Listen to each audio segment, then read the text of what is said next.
good morning and welcome to all of you.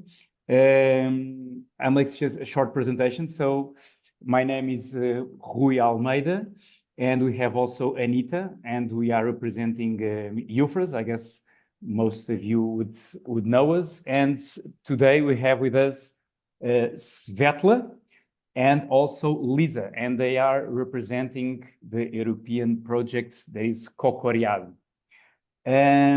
For some guidelines for this half an hour, 40 minutes online meeting is that please turn off your mics, and also please use the chat if you have questions or even comments, because we will do a short presentation of the project and the main outputs, again, focusing on the importance of the project for the advisor community. And we'll have at the end, and Anita will manage it, a Q&A session, and let's see how it goes. Just to tell you that as far as you know, this is our first meeting. This is something that EUFRAS decided to do because for many reasons, but one of the most important reasons is that there is a lot of projects and initiatives around Europe that are producing products, tools, services, important guidelines that can be used and applied in our daily work when we are working with our farmers. And so we thought at EUFRAS that this should be an important thing to try to get these outputs as close as possible to our advisors in Europe. And so that's what we have, our first EUFRAS online coffee break. We expect to have it to have short sessions, just around, as I told you, half an hour, 40 minutes max. And the project that will join us will be focused only on the main outputs, results, and as I said, or tools that can be quite useful for the advisors. And of course, we'll have also a moment where we can, on the Q&A session, where we can share some examples in our countries, or some doubts, some barriers, and so on. So this is our first time, so please be gentle with us. If something is not working 100%, I guess it is because to be honest, it's a hard work for all of us to prepare this.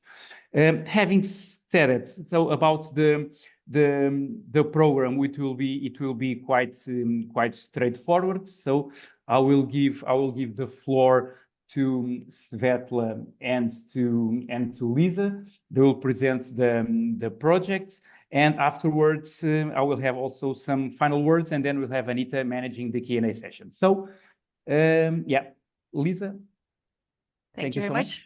Thank you so much, Rui. Maybe a short reminder that we're recording the meeting for translation purposes later on. Thank you so much. You're very welcome. So I'm very happy to be here. I'm very happy to have so many people here and to be welcomed at your first breakfast session. It is an honor. We are in the COCOREADO project. What was the COCOREADO project about? We wanted to reconnect farmers and consumers and improve the position of the farmer in the value chain. Of course, we did many different things to make that happen. I will only focus on a couple of those today. It's important to know that we did not do this on our own. We worked with a group of ambassadors throughout the entire project.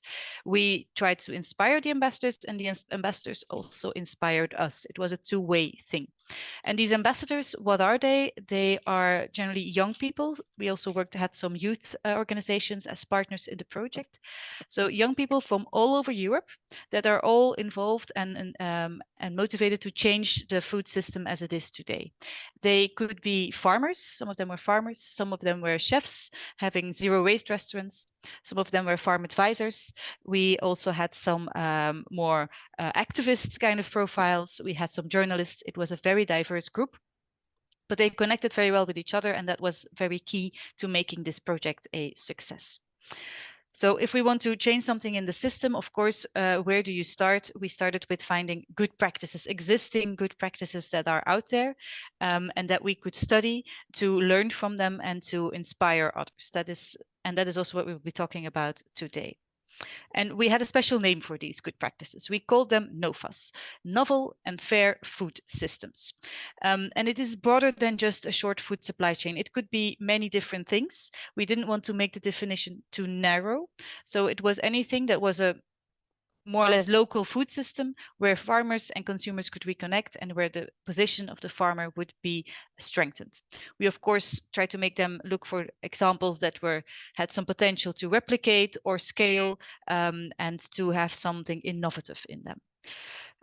So we as partners selected a very long list of all these kind of good examples, 61 to be precise.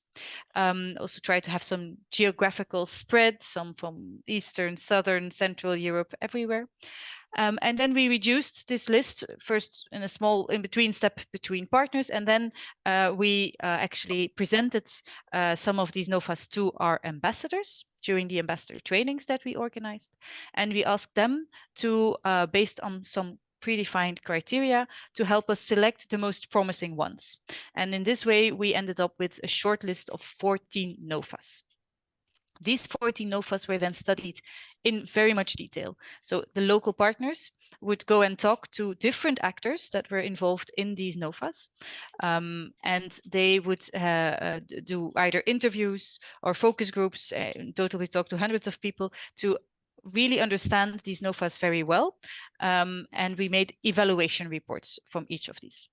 And based on these evaluation reports, we could then see, okay, so what is it, which practices are these projects applying that make them a success? And can we then also find some overarching categories that help us understand better that all different actions that are similar, are they also linked to a certain overall success factor that we can find as a common ground between them? So this is what we did. They were studied then even a bit further because we're also making a publication out of this. But based on this, Svetla made replicability roadmaps, and these contain so much information that we felt this is something really important to share with farm advisors, because it can really help you in your work with farmers, we hope. What kind of NOFAs, what kind of examples can you expect? Just to give you a bit of an idea, Svetla will in a minute give you more detail about one of them, but there are many different ones, and I want to show you the diversity of the different NOFAs that we studied. Some of these NOFAs, a big group of them, has a focus on is two businesses that are collaborating, and that is the reason why they are improving. Of course, there's always consumers involved, but the main focus of these projects is that they have a B2B aspect. And here are some examples. It's, for example, in Latvia, there is this farmers market that is really trying to give a sales channel to local farmers and also creating a community among consumers. So in this way, this farmers market is working with the local farmers to strengthen their position. In Slovenia, we have the example of a food hub that has both an online and a physical sales channel. And the food hub is also linked very strongly with a cooperation of farmers. And they also focus on local produce, working with these farmers in a way that gives them more information than they would normally get, allowing them to be more efficient and allowing and also educating them in new technologies. So also making these farmers stronger from the collaboration rather than just getting their produce as cheap as possible. In Belgium, we have a farmer who took the advantage of putting this on-farm vending machines on his farm, where he doesn't only sell his own products, but also products from other farmers. So again, you have different companies collaborating, and by doing that, of course, for consumers, it becomes more interesting to make a stop at this farm location. It's also in a good on a highway where it's easy for people. A lot of people pass by, but the fact that they cannot only buy the produce of this one farmer, but they can also find bread and dairy and other products. They can find many different products in one place. Of course, you attract more consumers, and the whole is stronger than it was with only one farmer. Again, another example from Slovenia, where the regional government actually took the initiative with the underlying aim of also attracting tourism and making the area very attractive to tourists. And they did that by promoting the delicious local products that they have, creating this local brand and supporting their local farmers. Another B2B example is again in Belgium, where we have a vertical farm, and they sell to local restaurants and bars a very specific and specialized salad, but also microgreens and spices. So herbs is a better term. Those are all the B2B ones. Then we also have some initiatives that are more focused on directly a different way of reconnecting the farmer and the consumer directly from B2C. Like in Portugal, there is a local food box scheme where only local farmers are integrated in this food box, a very successful one existing already for a longer time. And also, again, the initiative is taken by the local government association, so that is also important. And in Belgium, another example is, and you see many of those, of course, the community-supported agriculture, where consumers are involved very heavily in the farm operations, harvesting their own products, but also helping on the farm and pre-financing the sowing and the production of the food, sharing also in the risk. If something is the harvest is less, then they will also have less, and the farmer will still have a proper income. Then we also have some NOFAs where this is actually the consumer who took the initiative to reconnect with the farmers, like the surplus food box scheme in Portugal. So where leftover or unsold, potentially food that would be wasted, that farmers could not sell because it was slightly irregular or because it wasn't sold, would be put in a surprise box for consumers, so that they can have this, again, a food box scheme, but with rescued fruit and vegetables. And the initiative was taken by an engaged consumer there. We have also two examples of cooperative supermarkets, one in Czech Republic and one in Spain. Very not exactly the same, but similar. There's always consumers that are funding this either with time or with money to make it possible to buy from local farmers as much as possible, not exclusively, because supermarkets want the full assortment, of course, but having always some kind of clever way, different to ensure that local farmers would get some kind of priority, taking a lower margin on local products versus products that come from further away. So both very interesting examples. And then another very interesting one is the online Facebook groups that are springing up in many different countries. It originated in Scandinavia, and it is consumers who gather a group of farmers around them, and through Facebook the consumers can actually order directly from these farmers, having one central pickup point every week where they can pick up their order. Also quite successful and very easy to launch, or so it seems. And then finally, there are some examples of NOFAs that have a B2B2C focus. So it's two companies collaborating to reach the end consumer in a more effective way. Two of them are actually in Bulgaria, where there's always a farmer or farming family who takes the lead in finding an additional sales channel to reach more consumers, either through organizing local markets, organizing a direct delivery system with a big company that wants to offer their employees local and fresh produce, or having, again, milk automats, machines, vending machines for milk, for dairy, to be able to sell it more directly to consumers. So all different ways of reaching them more efficiently. And then another example that is very innovative as well is in Denmark. It is community-supported agriculture, but on a rooftop. And the B2B2B, B2B2C aspect is in the fact that they collaborate with a farm outside of town, because of course on a rooftop you cannot produce onions and potatoes. So while consumers do need that also in their to have a complete food offer for them every week, so they collaborate with a farm outside of town. to complement their produce, their food boxes that they have at the CSA. And they also have a very interesting way of interacting with the consumers through open working days, and linking it also to the restaurant that is on the rooftop, really bringing people in the garden of the farmer and letting them enjoy it, and creating like beautiful memories together with food production. I think that's also an important one. So now you have a bit of an idea what kind of examples you can expect, and I will hand the floor to Svetla to dive in a bit deeper. Yeah, thank you, Lisa. Well, let's start with a bit more information about what these replicability roadmaps are all about. It's good to say that they provide information about 14 innovative initiatives across Europe that have successfully strengthened farmers' position in food supply chains and improved their connectedness with consumers. As Lisa already showed, this initiative represents 9 EU countries, including Belgium, Bulgaria, the Czech Republic, Denmark, Latvia, Portugal, Slovenia, Spain, and Finland.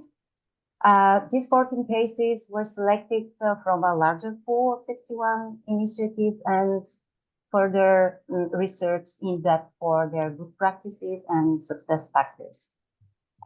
It is important to mention that these 14 initiatives all of them share a common element. They all represent examples of short food supply chains based on partnership between farmers, consumers, but also with other actors within and outside the agri-food sector.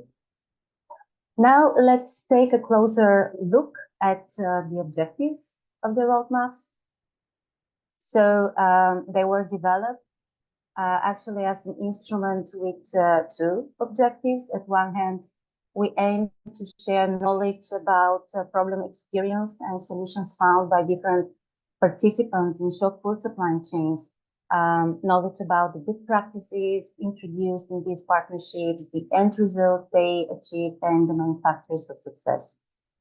On the other hand, the roadmaps aim to inspire potential end users, be they farmers, consumers, or just people passionate about fair supply and consumption, to learn from the experience of others, to transfer already developed solutions to certain problems, or to find their own solutions to similar problems.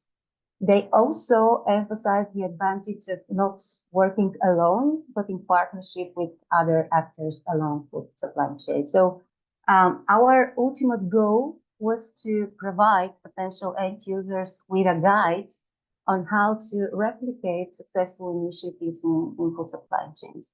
And that is why this instrument is called Replicability Roadmap, as we wanted to develop a tool that can serve as a model for all people interested in developing similar initiatives and improving the sustainability and resilience of systems. Next, very briefly, a few words about the approach that we use to develop the roadmaps. It is good to know that each roadmap recreates the entire pathway of a success story.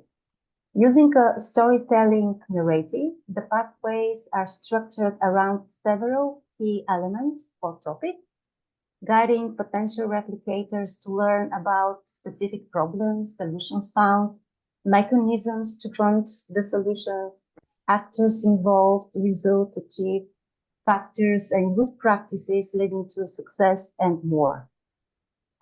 Also, to facilitate replication, a business canvas model analysis was conducted for each of the initiatives. This analysis provides information about key building blocks of the initiative's business models, including insights about customer segments and relationships, main activities and resources, cost structures, revenue streams, etc. Additionally, a self-evaluation tool is introduced to help end users recognize important elements and contextual factors while considering replication in their own regions. We aimed to present each pathway in a user-friendly and inspiring way using various visual evidence like pictures, infographics, and interesting facts about the initiative. So we We truly hope that this makes it easy for readers to understand and to apply the information in the roadmaps to their own work. To help you better understand what this instrument looks like and to facilitate thinking about if and how you can use it in your work as advisors, let's zoom in one of our examples. Thank you, Lisa. This roadmap presents an initiative called Good for You, Good for the Farm. It comes from Bulgaria and tells the story of a successful short food supply chain initiated by a farming family of organic shiitake mushroom and tomato producers. As I said, each roadmap follows a particular structure to disclose important elements of the success story. And starting with the first element, the problem encountered, we can see that in this case, a farming family was struggling with some disloyal practices performed by wholesalers and retailers in their region, such as undercutting pre-agreed prices or even refusing to pay for pre-agreed volumes. Noticing that these are problems experienced by other small farmers in the region, the family decided to make a change. The solution that they found was in establishing a campaign that benefits both producers and consumers. So the family started to operate as a non-fee-taking intermediary who connects small farmers from the area with a specific group of consumers from a nearby city, namely the employees of different business companies. Together with about 50 local producers, the family started to make deliveries to employees' workplaces and even organized micro farmers markets in the backyards of these companies as a platform where farmers and consumers can meet, talk, exchange knowledge, expectations, even cooking recipes. The next element in the roadmap relates to how the solution provided by the initiatives was funded. And in this particular case, it was a result of the family opportunity to self-invest resources from the sales of their shiitake mushroom business. However, we have many other examples of initiatives funded through public resources, like from local municipality budgets or from specific measures within the National Rural Development Program, such as LEADER. Initiatives funded through private resources provided by local entrepreneurs. Other initiatives were supported through different EU programs like LIFE, for example, or appeared as a result of crowdfunding through different friends and like-minded people. Another element of the roadmaps concerns the actors involved in the initiative. And here it is important to mention again that all COCOREADO initiatives represent successful partnership among different participants in food supply chains, not all of them coming from the agri-food sector.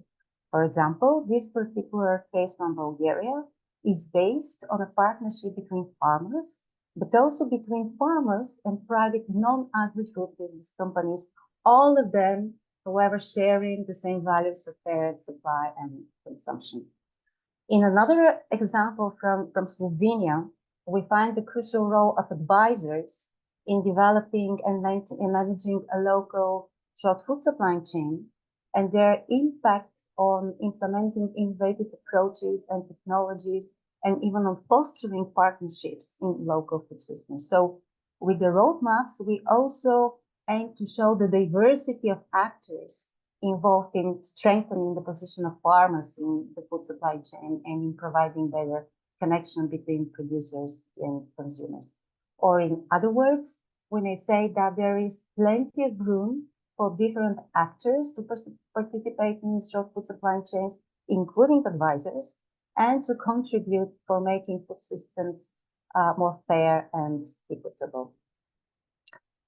The next element of the roadmap provides details about how exactly the partnerships are working, or in other words, who is doing what? What are the particular roles of the farmers? Are they, for example, the ultimate price setters, or the price for their produce is the subject of negotiations, how consumers and other actors are involved, etc. On the roadmaps, you can also find information about the benefits for the actors involved in the initiatives. In this particular case, we see that farmers gain access to markets in which they had not previously participated, and they're able to receive a fair price for their produce. On the other hand, consumers who are employees of business companies gain direct access to local, fresh, often organic food, and receive the products they desire at their workplaces. So this arrangement saves them time that would otherwise be spent going to farmers markets or other shops, which is valuable benefit for the consumers. To facilitate replication, the next section of the roadmaps disclose specific good practices that bring benefits to the actors involved in the partnerships. These good practices can be related, for example, to the way the initiative is managed, to the way the farmers connect and communicate with consumers, to the fact that the partners share their costs for logistics, transportation, etc. The roadmaps also highlight the main factors of success of the initiatives that should be taken into account by potential replicators. The factors are different for each of the initiatives, but for this particular case from Bulgaria, I will mention just one to illustrate the power of a specific success factor that often remains underestimated or overlooked, but plays a crucial role in all of the 14 initiatives, and that is trust and friendship relations. As the farming family from this case have explained, and I am directly quoting them, we, the farmers who participate in the initiative, do not see ourselves as competitors, but as friends, as like-minded people who share common problems and have a common goal. Of course, apart from this particular case from Bulgaria that emphasizes the importance of trust, the roadmaps highlight many other success factors, such as the transparency of management, consumer support to farmers in on-farm and off-farm activities, collaboration with local authorities, even the location of the initiative, and many more. Next, as every initiative that we studied is located in a specific context or environment, we also tried to illuminate some important factors or characteristics of the context, both negative and positive, that influenced the establishment of the initiative and may also influence its replication in other regions. In this particular case, for example, one of the main factors appears to be the fact that although the national agricultural policy in Bulgaria supports the establishment of partnerships between farmers and other actors to measure cooperation in the National Rural Development Program, the funding instrument imposes huge administrative burdens during application. So it is not a surprise that self-investing in building partnership is a common strategy used by farmers, as it is evident in this case, and will most probably be an option for creating partnerships in other contexts experiencing the same constraint. To facilitate further the consideration of all important factors, each roadmap contains a very simple self-assessment tool to help all potential end users who are interested in developing and planning their replication of the success story. This tool guides the readers through a series of questions to assess the feasibility of replicating the initiative in their region.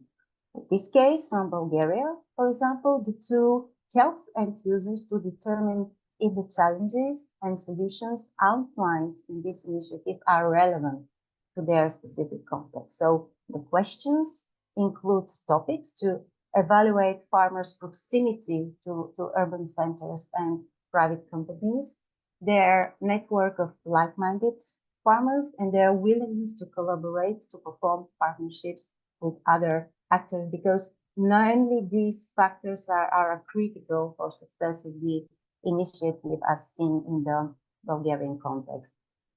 And the last element of the roadmaps includes the results of the business canvas model analysis that I mentioned before. And it was performed with the aim to combine, to summarize, and to visualize the key building blocks of the initiative, uncovering its key business model activities. So this table at the end can be considered as an overview or as a snapshot of all important elements of the initiative path. And now, after taking a closer look at the information available in the replicability roadmaps, we would like to propose some practical ways in which you, as rural and agricultural advisors, can utilize it in your work. But please note that these suggestions are made from the perspective of researchers, which means that there might be other insights on how you can make use of this instrument, and you are more than welcome to share your ideas or even critiques. I will not go through all of the suggestions as the time I see it's already pressing, but we'll highlight just one or two of them. For example, we've been thinking that the roadmaps can be applied in your work to promote and to foster partnerships. For instance, if there is interest in establishing a farmer-consumer relationship similar to the Bulgarian initiative, you as advisors can help and connect farmers with potential consumer groups such as local businesses or community organizations, let's say. You can also try to facilitate meetings and negotiations between stakeholders and provide guidance on structuring such mutual beneficial partnership.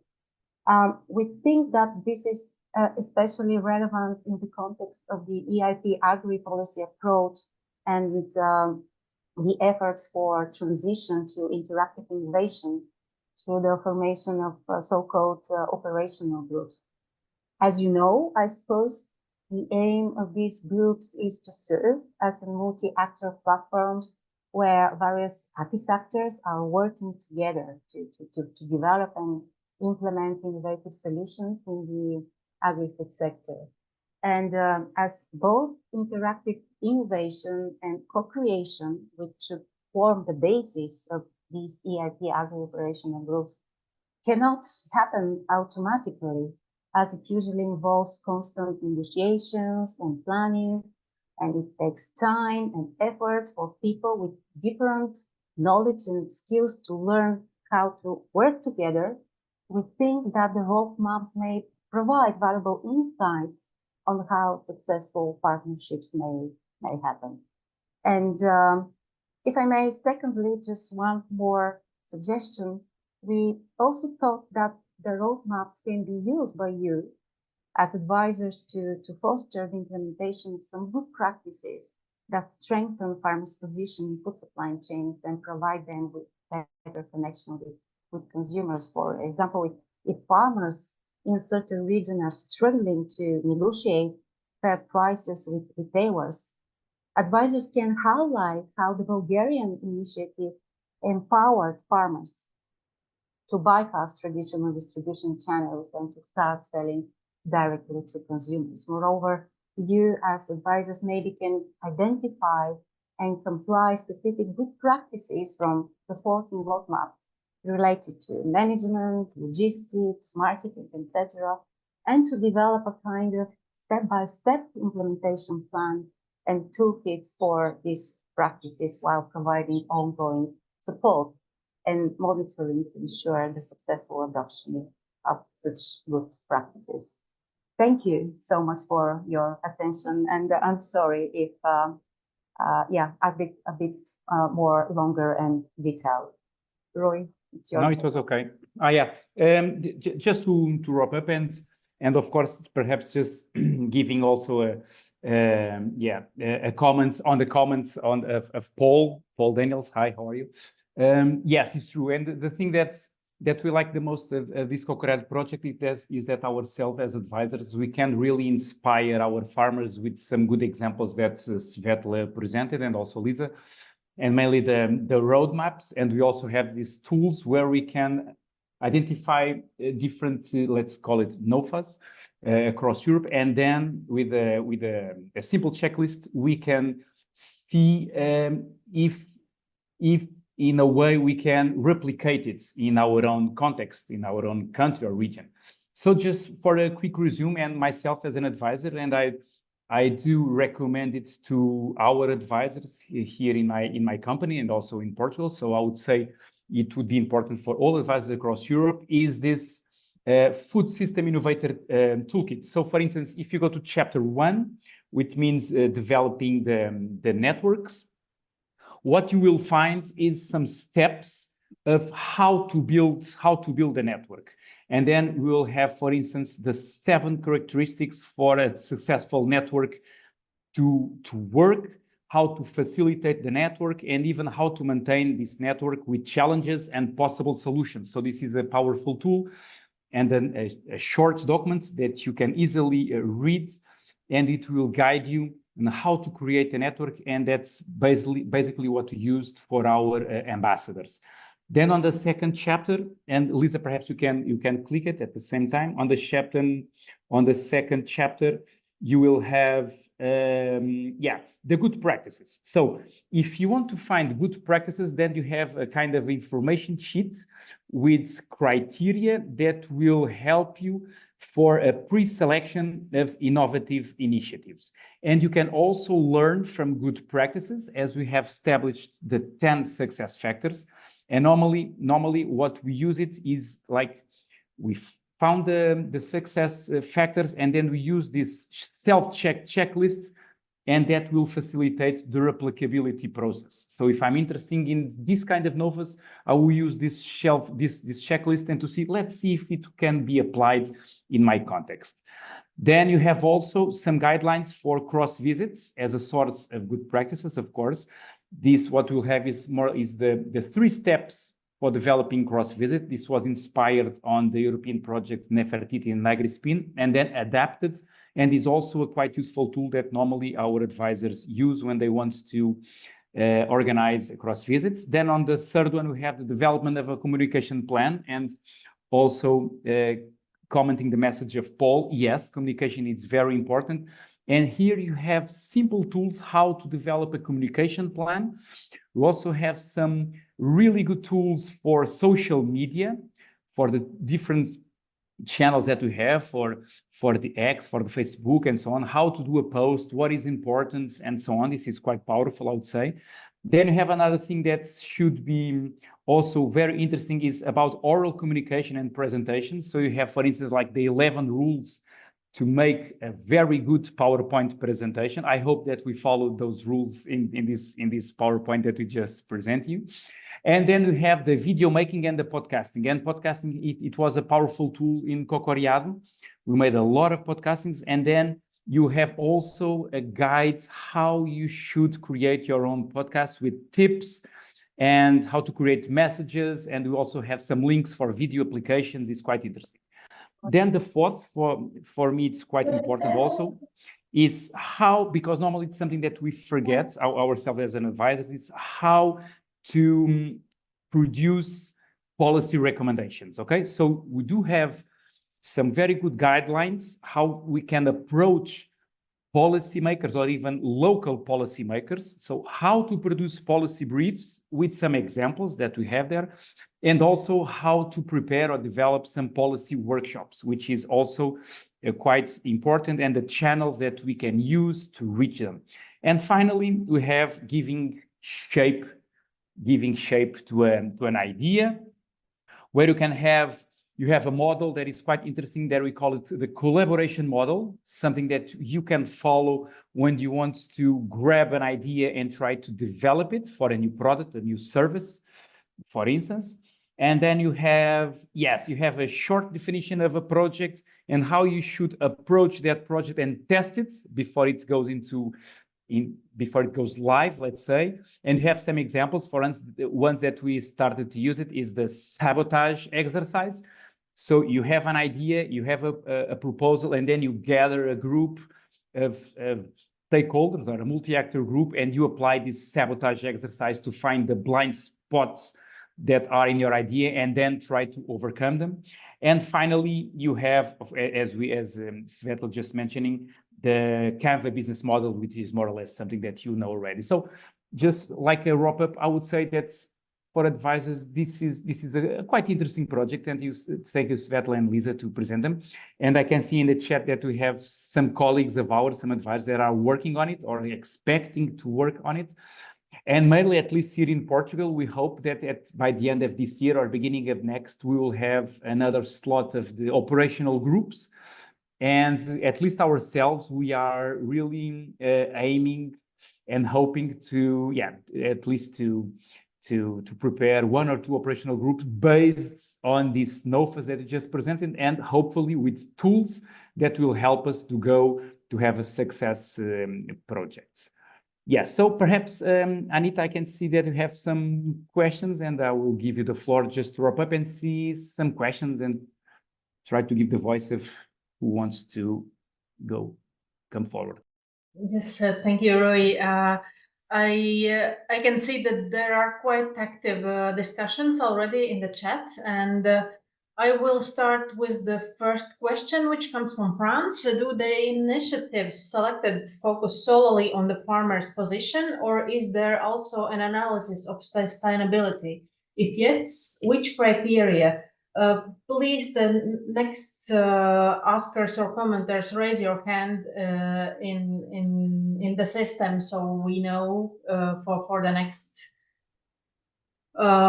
speakers. So who would be ready to answer the question? Maybe I can start.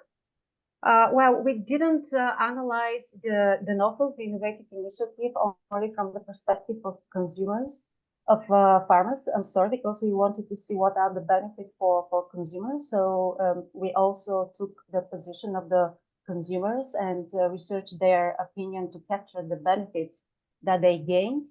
It is good to know that as these examples that we studied, they are really based on multi-actor partnership. We found many other actors, as I said, not only from the agri-food sector, but beyond, and all of them shared mutual benefits. We didn't study sustainability. We didn't have that as a goal. So we had no criteria about that, but maybe it's good to know that many of the initiatives that we study, they're ongoing. They've been functioning for years. Many of them have reached self-sufficiency. So in a way that it can be said that they reach a kind of sustainability aspect, at least for the period that we researched them. Hope that this helps. If Lisa or Rui want to add something from that,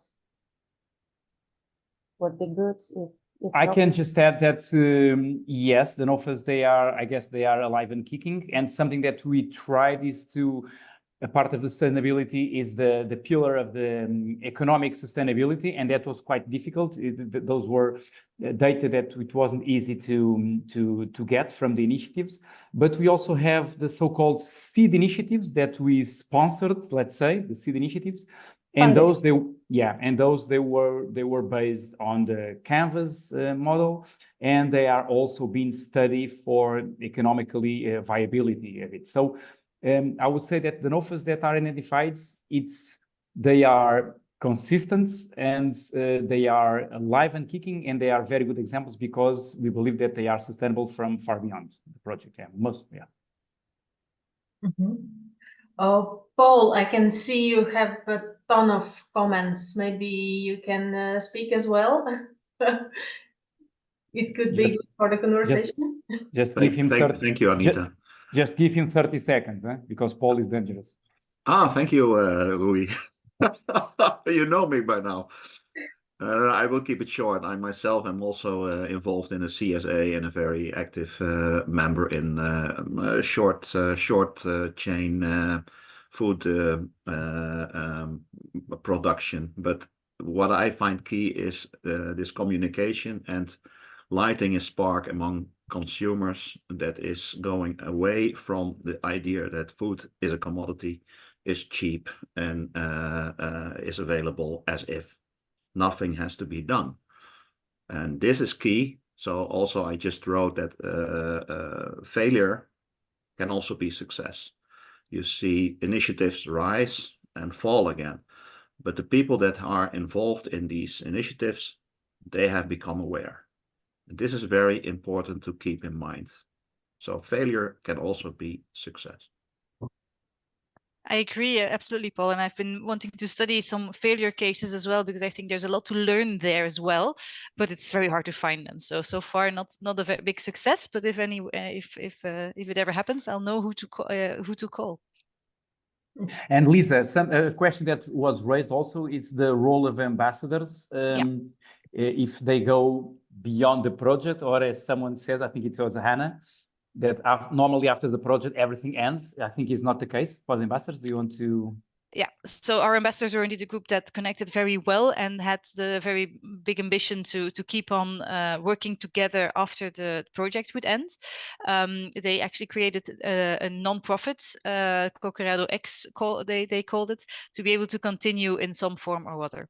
Of course, and we tried to also facilitate that from the project. So we found some other means of finding some money to bring them together again, because physical connection is something important to make that work, where they together developed a strategy for their future.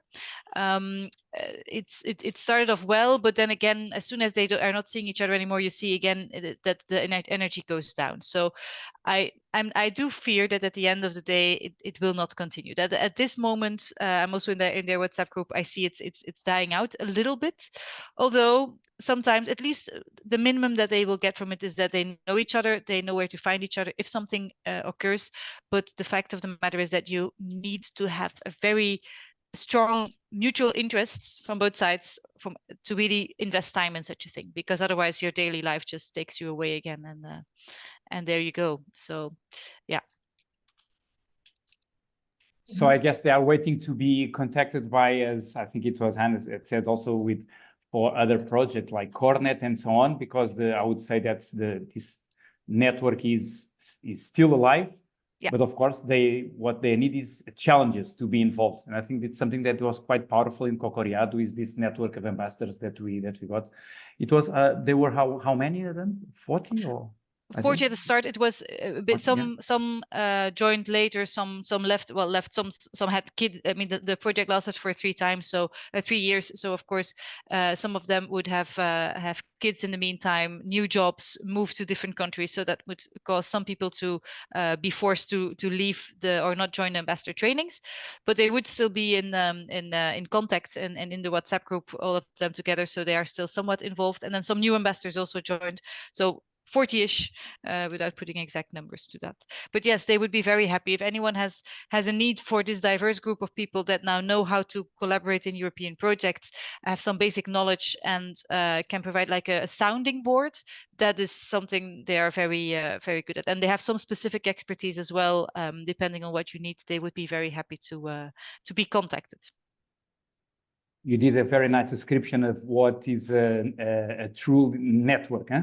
It's something that is alive, and so yeah, with these problems and success and barriers and so on, but that's a network. That's all what it is. Anita, do you have more? It looks like we don't have any more questions. I won't. Oh, there is new message coming.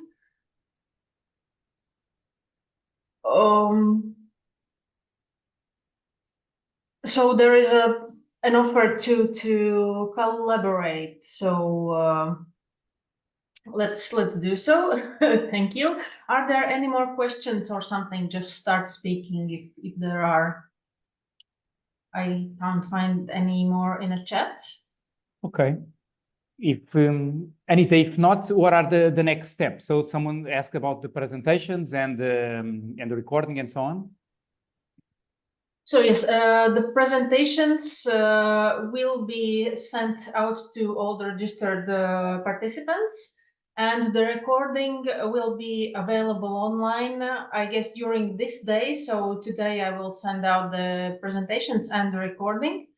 As for those who have registered for receiving the information for the next coffee breaks, you will receive it once it comes.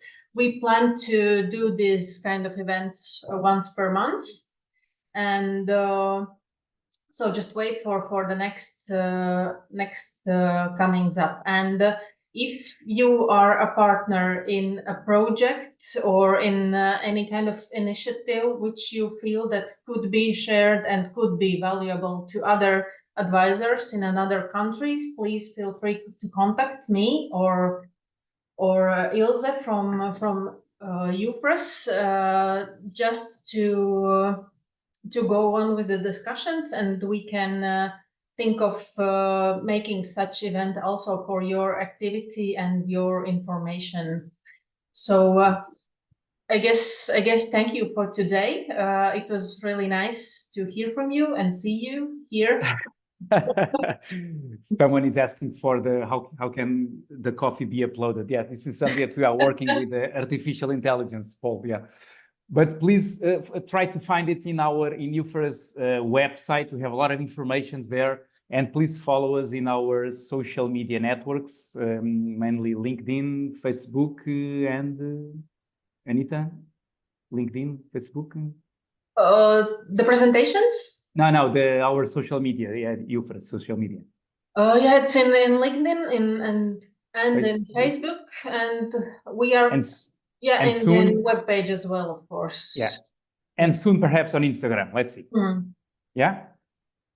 Yeah, so it was an honor for all of you. So please remember the first EUFRAS online coffee break I was attending, and thank you so much for COCOREADO to be here, and thank you all.